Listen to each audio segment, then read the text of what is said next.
and welcome to the University of Minnesota's Strategic Farming session on Let's Talk Crops program. We're happy to have you joined with us this morning. Today's session on January 13th, 2021 will be on soybean variety selection. These sessions are brought to you by a number of sponsors, including the University of Minnesota Extension, the Minnesota Soybean Research and Promotion Council, and the Minnesota Corn Growers Research and Promotion Council. We welcome our first guest this morning. It will be Dr. Seth Naeve from the University of Minnesota, Extension Soybean Specialist. And before we begin with Seth's introductory remarks, just a little bit housekeeping things that we need to talk about is these sessions that we're holding today and again next week and through the winter months are designed to be a discussion format. We'll have a number of minutes, perhaps a total of 10 here of introductory comments from our two speakers, and then we'll have an opportunity for you to put questions in the Q&A box, which is located at the bottom of your screen. And for those of you not really familiar with Zoom situation here, the Q&A box is designed for you to put questions in for the speakers. The other box, the chat box, is really designed for communication back to myself as a moderator and other people that are hosting on more logistical and mechanical issues if those do arise with that. We'll have a survey at the end of the session here today for getting some feedback from you in terms of the program with it. The other speaker today will be Dr. Dean Malvick, who is the University of Minnesota Extension plant pathologist, primarily working in corn and soybeans. So with it, Seth, I believe if you unmute yourself there, good morning. And good morning. So Let's Talk Crops. All right, here we go. And I know Dave just mentioned that this was really intended to be a discussion format, and certainly that's my goal as well for today. But I wanted to throw out a few things up on the screen to begin with, and so I know it's the idea is not to have a structured meeting here, and so the idea is not to have PowerPoint, but I'm going to start with a PowerPoint anyway. I think it's there's some key points that I wanted to put out. And one of those is related to variety selection. The issue here is that we had a really nice discussion last week led by Jeff Coulter and Tom Hoverstead on corn variety selection. And they covered a lot of the really important basics around choosing varieties and information sources to utilize, how to evaluate varieties based on different types of data sources. And so I really don't want to be redundant with this, but I wanted to make a couple of really large comments, and then we're going to broader comments, if you will. And then I'd like to step back a minute and talk about some specifics around questions that we get routinely, and that's basically traits in soybeans and how those yield relative to one another. So here's my really broad thoughts on variety selection. So as all agronomists talk about, this is the most important variety selection or most important management decision that you're going to make any year. And it's also the most difficult one. So this is the most challenging thing that we've got as producers and agricultural professionals that are assisting farmers, is helping them choose varieties. So don't take it lightly, but understand that there are limits to what you can do. No individual data source is going to be perfect. There aren't any sources of data on varieties that is perfect. Farmer, ag professional can't rely on a single source of data. You need to go to multiple places for that. And the problem with doing that is that there's very little way to merge those data sets, even kind of in a mental way, and put those together. We get different types of information on variety performance, and it's very difficult to quantitatively match those up and come up with a perfect index for varieties. And I know there are some consultants in Minnesota that have developed some of their own kind of systems for this that certainly do help a lot. And those people have been pretty successful in choosing real winners out there. But I think it's important to know that there really isn't a right answer. The one thing I do want to stress, the one detail around this is that, again, it goes back to this point about no single source of information is perfect. And certainly don't look solely at data from your own farm or from strip trials right in your area. Those are unlikely to to match up with the environment that you've got in a subsequent year, even on similar soils. Year over year, environmental changes are a huge driver in how these varieties perform. Soils, soil type, fertility, management are important, but those are only part of that detail. So let me real quickly here go through some University of Minnesota and first variety trial evaluations. I wanted to give you just a little bit of a heads up on how individual traits stack up to one another. And these two data sources give us a little bit different kind of information. So I want to go through both of those really quickly for you here. So I've got 3 slides on performance from the Minnesota variety trials. So these are going to be set up similarly. This is really a statistical analysis that Aaron Lorenz helped me with, pulling from the Minnesota variety trials. And what we have here is head-to-heads between Roundup 2 extends and GT27s in the past 3 years. So these are entries into the Minnesota variety trials. Those numbers across the top represents the actual number of tests. So it's basically location by experiment that there was at least a pair of varieties from each of these types entered. So in 2018, there was 6 tests. So that's a replicated trial. Seth? It is. So I guess if we're not seeing the slides, then I think we're just going to have to skip the data portion. We're just going to have a discussion because I'm in slide mode here. So okay. If other folks are not seeing it, then we will just go ahead and have our discussion. Yes. So I guess in brief, I would say what I would mention to you is that basically the summary of all this data that I put together and we're unable to share here today is that these head-to-heads came out very close. Amazingly close in terms of these groups of varieties, both from the Minnesota variety trials tests, as well as the first trials.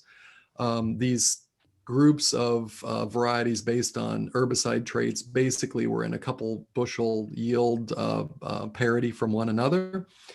Clearly, there's a huge range in performance within each one of those. So we have 60 to 80 bushel yields within any of those individual classes. But the means of them are very, very close. So it's easy to pick, or it's possible to pick both a winner or a loser within any of those. So the question is identifying those best, the herbicide traits that you want to have within your next season's crop based on your management, and then move forward with that in terms of selecting varieties within that. So yeah, I'm sorry my slides weren't working out for you all, but I think we'll have to just turn it over to Dean for some other discussion on diseases. Yes, I'd just like to add a few comments related to that. Jesus Christ. Every variety we pick has a different resistance trait package. Some of those are going to be important to us, in some fields, and some are not. So a key point, obviously, is knowing, what our greatest risks are. For example, if SDS is not in our area, maybe having a highly resistant variety for that is not important. Whereas something like white mold is more common in more areas, and that might be something more universally considered to be important. So that's the general point first, right? We can often find high levels of resistance to many of the diseases, but that may not be important for us and certainly may not match up with the other traits in a variety that we want. In terms of a few diseases that are widespread and to think about that we have resistance in a lot of varieties, and I made a short list. We'd say sudden death syndrome, SDS, brown stem rot's important in a lot of fields, certainly white mold, soybean cyst nematode, and Phytophthora. You look at the literature for varieties, the tech sheets, often those are prominent if they have high levels of resistance, and that's easy to find. You may think about something like brown stem rot. Well, you say, is that really important? Well, not always, but it's true of every disease. They vary, right, from year to year and from field to field. And, a few years ago, there was a variety that was being increased, and it was very susceptible to brown stem rot. It was planted in some large fields between the Twin Cities and Northfield. It got hit pretty hard because it was very susceptible to brown stem rot. So susceptibility to some of these diseases can put some of the varieties at real risk. And I think I'll leave it right there just to make those points. Okay, thank you, Dean. We had a number of questions that came in during the registration period, and probably the first one for the questions here would go to Seth. And actually, I gave you the heads up a little bit earlier, and this was an opportunity to talk a little bit about yield drag. And one of the questions was regarding the new enlist trait. What are your observations about yield drag? Is it occurring? Will it occur, etc.? Yeah, I think I think if we don't mind, we've got some time here. So I'm going to step back a little bit and talk just about the integration of these traits and how I see these varieties performing. And so built in within those slides that I wasn't able to share with you, we're able to kind of look at the time sequence of these varieties as they enter the system. So over a 3-year period, kind of as we get a new trait come on the scene and how it performs over multiple years. We don't see a lot of necessarily slippage in yield performance or increase in yield performance over time. And I bring this up because a lot of these varieties are really marketed to farmers, especially new traits by the seed companies and saying, hey, we're putting this new trait only in our most elite germplasm. If you want to have the highest yielding soybean varieties today, those are only available in the Super XL new fangled genetic trait that we've got packaged coming forward. So I think what, basically the evidence that I've seen is there isn't a lot of evidence for that those come out just right out of the chute and outperform everything else. Likewise, there's not a lot of evidence that says that they really rapidly increase in their performance relative to other varieties, or that other varieties overcome or traits overcome them. In other words, I think there's buffering characteristics here that's happening that you could all imagine. So we've got new traits come out, a new trait package. It may have some sort of advanced genetic package behind it, but there's also some issues with those new varieties. They may not be screened appropriately or completely for our environment. It's likely that there are some dogs within those groups that we can pick up. So we have additional risk because of some lower yielding varieties within those.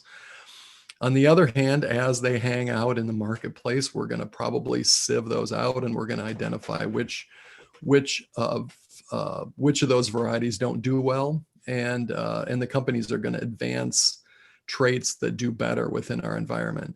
And this is really especially important in Western Minnesota, the Red River Valley, where we've got soybeans with IDC, coupled with a real long string of maturity groups. So it's easy to produce soybeans for Nebraska through Ohio, group 2.5 to 3.5 maturities.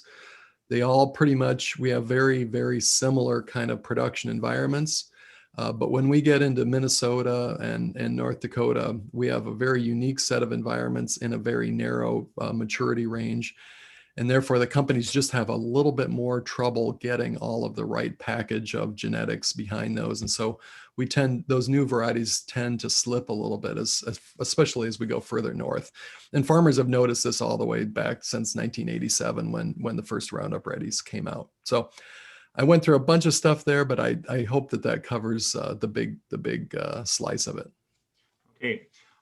Quick question for Dean on diseases. James had a question about West Central Minnesota, Dean. He said he has SDS, or sudden death syndrome, in his soybeans for the first time. It showed up in the entrance into the field and into the headlands. Other than variety selection, what else can I do to prevent this for another growing season? Well, the pattern you described is exactly what we often see when it's first found in new fields. At field entry points, compacted parts of fields, areas that might stay a little wetter. So that pattern is common. But to answer your question, we have two real options to manage this disease.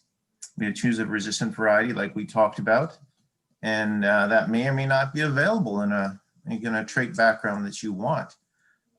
We also have seed treatments. So we have two very good seed treatments now. And those would be Elevo from BASF and Saltero from Syngenta. those two are particularly good for managing SDS. And they're also very expensive. So, we probably don't want to use them widely where we don't have a high risk of SDS, but where SDS is a risk, those products work very well. Okay. Seth, I actually have two questions from the same gentleman, from Doug, and you can parcel these kind of together. Doug asks, the first question is about the plots that are on the Minnesota Corn Growers website. Those are usually put up there from data from county plots, etc. Do you or do we ever use those in any way, shape, or form? Why or why not? And then the second question is, what is the best way to analyze plot data for different weather conditions? So kind of a two-part question there. And I'm sorry I didn't mention the local plot data. I guess especially that's summarized on Minnesota Corn. And that is actually a pretty good set of data to go to. Those are usually indexed, and we get some relative performance across those locations. I think it's one more set of data. So I would say look at first Minnesota variety trials, look at commercial or your company information, and then go to those kind of county plot summaries. The important thing to remember with the county plot type data is those are good strip trials, but they tend not to be replicated in most situations. Some counties will have multiple plots that are utilized as replicates. So there is certainly value in it. Those are additional data points that are very useful for us. It's just that the number of data points relative to these replicated trials in multiple locations is a little bit smaller. So it's good to see variation in those varieties and how they perform over different environments. Which brings me to your second question is regarding the performance in various weather environments. And that's precisely why we really push for looking at multiple location data going in terms of performance, because those multiple environments, the means of variety performance across multiple environments, will give us an idea how that variety performs over a range of weather conditions. And within a single year, that's all we have, is we can look at number of locations. Gives us kind of this soil type by weather for that particular year, gives us a good idea how they will perform next year. Because we have absolutely no idea what kind of weather we're going to have next year. We cannot predict that. So this is when all you can do is find the variety that does the best across the widest range of environmental conditions. So hope that helped. Yeah, sounds good. We're going to flip the questions back over to Dean, alternate here a little bit. Dean, this is a question from Bruce, and we talked about this the other day, I know. Any test results on the biological heads-up treatment for SDS? Yes, I have heads up. For those of you that aren't familiar with it, it's a biological seed treatment product. It's an extract from the quinoa seed. So it's a natural product. It's compatible with organic systems. It's not a true fungicide in terms of actually inhibiting fungal growth, but it's actually thought to promote plant defenses against diseases. And so it is a product that's widely marketed for soybean for both white mold and SDS. It's applied as a seed treatment. And I've done trials with it for SDS, and it showed some level of efficacy, although not always very consistent, and wasn't as effective as the two fungicides that I mentioned. So there's some evidence that it has some utility and usefulness, but certainly probably doesn't provide the control at the level that the two true fungicide seed treatments do, the Saltro and the Levo. Thank you, Dean. Actually, the next question from, I believe, Seth, someone you know, and Angie Peltier, I believe, up in the Crookston area. She has a question about the same underlying variety to which a trait is being added. In other words, if varieties have Roundup Ready Extend or a variety by Liberty Link, is this typical in terms of, I guess, adding those in together? And maybe you can expand on that one way or another a little bit more than her question might lead to. And I actually don't know the precise answer to this, but I would say in general, there's a couple important details to know, is that most of these broader herbicide traits originate from different agrochemical biological companies. So they originate in a different set of companies. And so they have their set germplasm that those are integrated into first and utilized initially. So the base germplasm that these are put into are going to be completely different from the very beginning. Now, if we're looking at Bayer versus Bayer, I mean, those are going to be from a very similar, set of germplasm that they go to for putting those new traits in. So I think for the most part, you can feel pretty confident that when you're looking across these bigger companies and their traits that come from those, and that would include traits that come from Stein and others, that the base genetics are going to be quite different from those. And so that's one thing that we do urge farmers to do is be diversify. And so one easy way to really diversify the genetics that you're growing on your farm is actually to diversify those herbicide traits. And then you have a very diverse set of varieties. That's probably not very practical in most situations. Most farmers are going to want to kind of rubber stamp things and go with single programs across their whole farms. But that is one opportunity for it. So that's what I have for that one. Well, the next question is one I'm going to go back to that we got early when we had the registration. And I think this is for both of you to answer or talk a little bit about. And this individual wants to know whether or not there is a variety out there that has become a lot more resistant to SCN. So I suppose here we're talking about something outside of an 88788 here, but they would like to search for those types by soil type and tillage. And maybe you can relate, both of you, to the University of Minnesota varietal trials, because in there we segment out what varieties are at least entered into that. And we talk a little bit about the testing on SCN, but maybe it's a two-part question here. What do we see coming down over the horizon in handling SCN? And then for reference, what information might be available on varietal trials, et cetera. So whoever wants to take it first. Yeah, I can start on that. I think as most of you know, there's a few key points here, right? SCN is now widespread across much of the state. And the first thing, of course, to do is to test our fields to see if we have it, if we don't know yet, and to follow the populations to see how high they are. But in terms of the actual question, most varieties that are planted and sold have this so-called PI 88788 resistance background. And so that's also not a single trait like many others. It's a complex trait. So you can have two varieties that are PI 88788 actually having different levels of resistance. So that being one key point. So some of those with that source of resistance are more resistant than others in a given field. And but the other question is, there are other traits coming along. For example, Peking is probably the most commonly used source of resistance for SCN. And you can find a few of those, depending on where you are, and maybe just a handful, maybe a few more. And some of those are looking pretty good. Overall, they show generally very high levels of resistance against SCN. A number of them have also suffered yield drag over the years. Some of them now don't seem to have that same level of yield drag. So that's something to look at. And there are some other sources coming along as well, but they are certainly less available. So Seth, you can add on from there if you'd like. Yeah, I would just urge farmers to really give these Peking lines a look.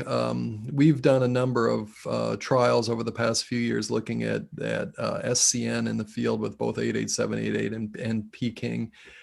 Limited set of varieties, but we've noted that there's some fields that really those Pekings really perform much better than we expected, and it's simply due to the fact that they're much more resistant to the SCN populations within those fields.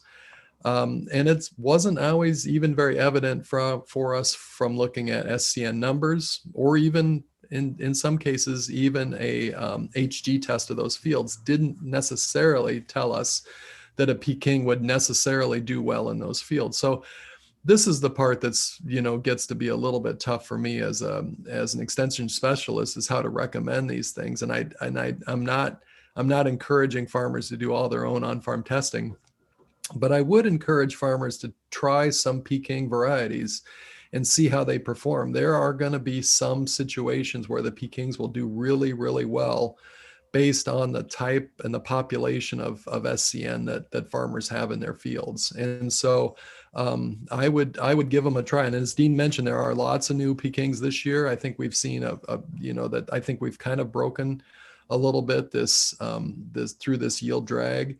And so there's a lot of quite a large number relative to what we've historically had. We've only typically had one or two in the southern central Minnesota area, but now we're starting to see a handful of them at least.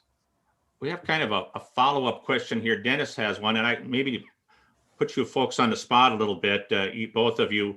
His question is, how well is 88788 SCN resistance holding up in the state of Minnesota? Now, I know Greg Tilke at Iowa State has indicated obviously very much of a concern in Iowa, but how are we doing here as far as your knowledge? And I guess up to Seth's point here, should we be using other sources of resistance on our farms?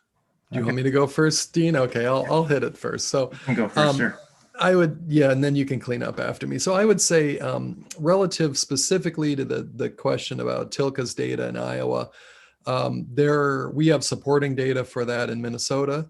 Certainly he has the most thorough examination of the response over years of these soils and how those populations of SCN have changed in his fields. He's shown very clearly that we have increased virulence on 88788. So cyst nematode is reproducing at a much higher rate on that source of resistance that is basically built into pretty much all the varieties that we have. So we're getting more reproduction of SCN on those varieties that farmers in Minnesota are growing. So there's more SCN out there, and that gives us an opportunity to try different sources of resistance that should in fact yield better for us. So I would say that I would prescribe to Tilke's recommendations for Iowa pretty closely in Minnesota here. Yeah, the only thing I'll add, just to add to Seth's point, there are more and more fields that have populations of SCN now that can reproduce pretty well on varieties with PI 88788. It's just another way of saying what Seth said. So that is a problem for sure. That the cyst nematode is putting more stress on varieties with that source of resistance than in the past. Okay. The fact is, still a lot of those varieties still can yield pretty well in some situations. So it's not always that they're going to suffer terrible losses. But if we had truly resistant varieties, we'd see a lot more yield. I know that on March 17th, I got a quick note from my coworker, Angie Peltier, that there will be a strategic farming session similar to this on March 17th. So if you want to mark your calendars, that'll be entirely on SCN. But I do have one last question on SCN before I get back and talk about IDC for just a second. Seth, if we use these Peking beans year after year, are we also in danger of SCN resistance building up faster if we do that? Or it's just the mechanism of resistance here to some extent? You want to talk briefly about that? Yeah, and I'll let Dean clean up after me on this one too. But I guess my broad answer is that all of these tools that we're using today have something in common, is that we use a common tool, whether that's herbicides or insecticides, fungicides, or genetic resistance to these things. These organisms tend to have a way to get around us eventually. And so continued use of those same traits is going to put us into similar situations. So there is a little bit of controversy, I would say, among nematologists or and agronomists about just deploying the best resistance available broadly. There's some folks that are a little bit conservative about it. My feeling is that I think that if we are finding that Peking is performing better in fields, then we need to go ahead and use it for sure. Rotating Peking back to 88788 is probably still a good option for us. That's still the general recommendation, so that we don't have, we're not using the same source of resistance year over year in those same fields.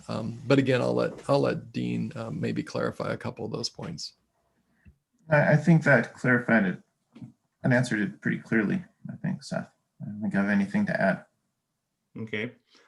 Question for you, Dean. Switching topics here. Jim had a question in regards to a issue that he had in disease in his field last year. Sent it into the soybean plant pathology into the university on campus for diagnosis, and diagnostics came back as frog eye leaf spot and anthracnose. And his question is, do I need to use a more aggressive tillage to combat these diseases? He indicates he already uses minimum tillage right now. So anthracnose and frog eye leaf spot are two fungal diseases that survive on soybean residue. So that is one way it can overwinter and transfer from year to year, from one crop to another. So more tillage can possibly make a difference, although I've not really seen much data to say how well that could work. So backing up anthracnose, that's primarily a stem disease, although it can cause damage to leaves as well and pods. Usually that's not very severe, although it can look bad late in the season. Usually it doesn't do much to yield. Frog eye leaf spot we're a bit more concerned about. It's new. We haven't really seen how much yield loss it can cause, but in the South, it's a major problem. And it certainly has been increasing in the state. But additional tillage that reduces the amount of soybean residue, if there's any left after a rotation, could make a difference. Since this program is on variety selection, Dean, I'll throw a comment in there, a question. With both of those diseases, is there adequate data typically from seed suppliers as to tolerance or resistance, or is this really kind of very foggy issue when it comes to variety selection for both frog eye and anthracnose? I think it's a pretty froggy issue for us here in our varieties. Again, anthracnose, it's not usually considered a major disease, so there's not really a lot of effort put into breeding for it per se, at least in varieties for our region, as far as I know. Frog eye leaf spot, there is certainly more effort put into breeding for it in varieties further to the south, where it's been a problem for a longer period of time. And I'm not sure you can find much in the way of ratings for varieties sold in Minnesota. Yeah, I don't think we presently do it on our soybean varietal trials, as far as you're aware, or Seth's not aware of either in those diseases, but certainly something that the producer can ask their seed supplier about. Dave, can I jump in real ahead. quick? Yeah, so this, it brings up one of these broader issues that I have around variety selection. And that's, I think this question really highlighted one of my key issues around variety selection is that I notice a lot of farmers selecting varieties based on disease packages, but they're not really sure exactly what diseases they have in their fields. So this is a good example of someone who has identified a specific disease, knows it's present, had it cultured out, and has a confirmation from the university that says, yes, you had this specific disease in your field. Now he can go ahead and be aggressive about treating that particular issue moving forward. He has some assurance that he's at least at greater risk of having frog eye in that particular field than the average farmer, because he's identified it. So it's really, I think, the step that we need to talk about before variety selection is actually identifying what the issues are in individual fields. And that takes real scouting and getting out into these fields and looking at what's going on. And it's something that we don't do as much as we used to, but getting out of the sprayers and walking those fields and identifying what issues we've got in fields is really critical first step in terms of variety selection. I know one of the things, Seth, that you and I talked about before, we're here on January 13th when we realize obviously that a lot of growers may have made their variety selections prior to the first of the year for a number of reasons. But the bottom line is there's still opportunities to make changes and so forth, and even to think a year ahead from now in terms of rotation. So I guess in terms of that, I think some of the comments we have are still valid. Would you agree? For sure. I mean, there's plenty of time to exchange those varieties and look for other things. You know, it's quite a game, this variety sales deal, and these things are pushed really early in the fall. So farmers are really aggressive, you know, pushed to choose them. But there's an opportunity then to switch those out. I think there's always questions about whether the best yielding varieties or the best varieties are going to be available later. But that's why it's important to stay on this, talk to your seed salesman and get some more feedback. If you're having second thoughts about maturities or disease packages or whatever with any of those varieties that you've chosen, it's better to work with them now than it is when we get out to spring and there's limited supply of certain things available. You know, one thing we haven't talked about, which is more predominant, I think, in Minnesota and in Dakotas and a lot of other areas, is iron deficiency chlorosis, or IDC, in terms of that. And then we have national programs in terms of breeding. Alan has a comment that he indicated that data from a plot in the Murdoch area in western Minnesota had some of the newer varieties, sometimes like E3 in some situations and so forth, depending upon the stress and so forth, may not yield at up to maybe some other varieties that maybe have a little bit more chlorosis. Any comments about that, Seth, in terms of, it gets back to variety selection, obviously, in that regard, and probably sometimes what I call the newness of an introduction, but also looking at multiple sets of data as it relates to IDC, which can be a problem and masquerade and get people confused with other diseases for that matter. Yeah, IDC is an issue for it. It's a challenge. You know, we have so much variation temporally and spatially. So it changes year over year. It changes within the areas within the fields, larger, smaller level of loss. So it's a really big challenge for us to identify what varieties we need to put in fields. Luckily, you know, when we get into these regions in western Minnesota, the companies are pretty good about only, you know, they're only really marketing some of the better IDC lines at all. You're not even seeing varieties available that would be available in, you know, to the east in Michigan, for instance, in lower pH areas. So I would say for the most part, we just have to do, again, our due diligence. And in that particular area, I see farmers hanging on to varieties a little bit longer that tend to do well and are consistent for them. And rather than moving on, I think there's more opportunity to get burned by new traits. You know, Bayer's 1733 is a good example of a variety that just hung out for year after year after year after year after year because it did well in these high pH areas. It still had good yield potential, but it was able to really stand up and do well, and it became kind of a set variety for us in a lot of situations. So if those are situations where I urge farmers just to be a little bit more conservative and maybe hold on to varieties and maybe not put all of their eggs into this early basket. I work with some growers in that region that are seed growers, and they're really challenged by this because they're faced with brand new varieties that haven't been well tested, and they're really rolling the dice on how those are going to perform for them. So it's a challenge, but I think being more conservative where we've got pH probably pays off. Okay. The last question I have here for this session is from Carrie, actually, thoughts on a salt excluder gene in soybean varieties. I don't know, Seth, I'm not as familiar with that concept, but. Yeah, I am a little familiar with it. It's just one of these new things that we're looking at with chlorides. And so, you know, this has been a huge issue as we get further to the west and in North Dakota. Dan Kaiser's really the one that's been really working on this more.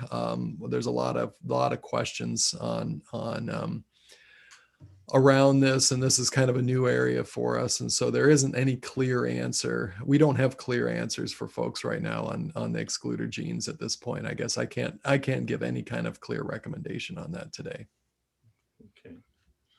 Can we get an easy question to finish on, Dave? Well, Well, I would say I could ask you what the weather prediction is for the day, but you probably already know what that is in your particular area. But I think we're kind of ending up our time allotment here. Any last comments from Dean or Seth about variety selections before we close it out? I just want to finish with one point, kind of follow up on Seth's comment about IDC and then connect to the Peking and SCN discussion. You know, a few years ago, we put a trial out with a number of varieties, kind of south, central, west Minnesota. And we put Peking out there. It was a field with fairly high SCN population, and that field also had high levels of IDC, excuse me.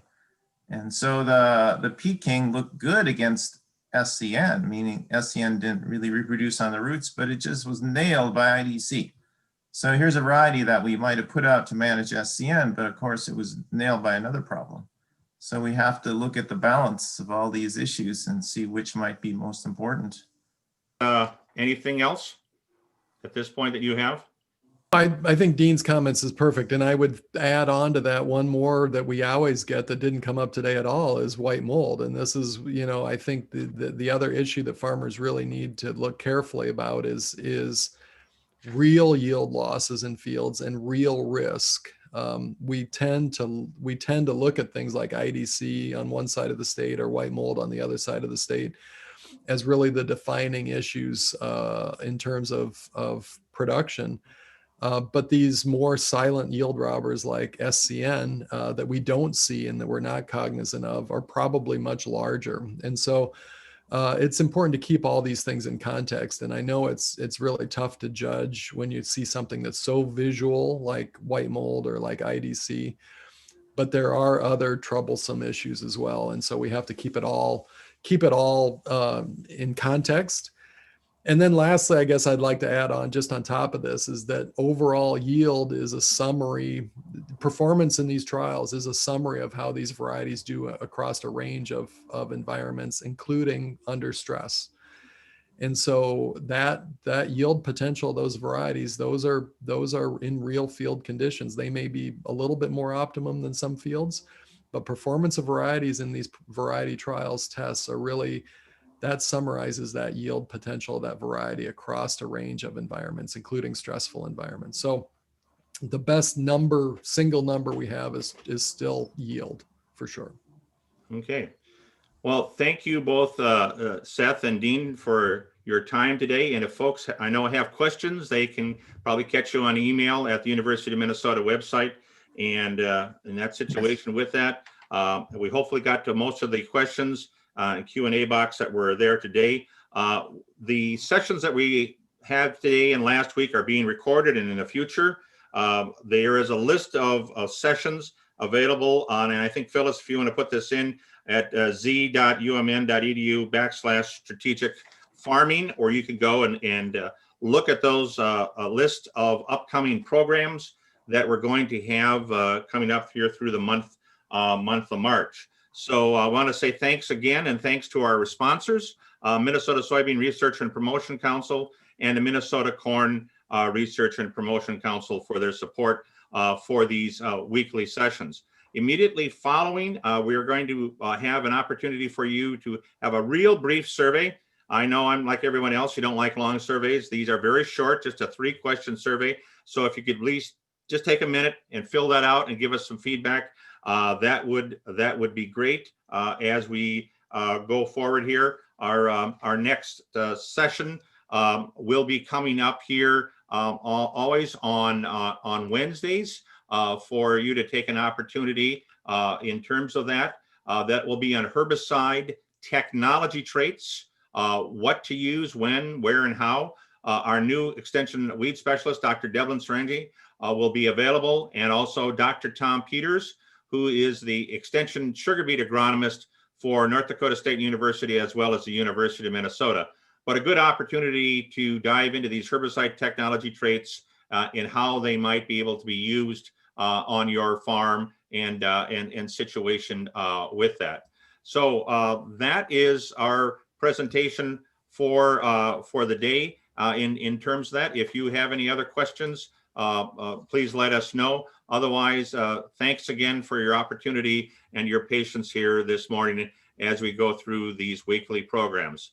And hope to see you again next week at 8:30 on Wednesday for herbicide traits. While folks are filling out their survey, I just mentioned my apologies for not getting my slides to be able to advance here. I'm not sure what my technical glitch was, but I'll try to work with Phyllis and we'll try to get these loaded up so people can find those. If they really have an interest and if they can't find those on the extension site, they should just hit me up directly. Individuals who fall into the priority group. So, tier one would be the, COVID direct patient care, emergency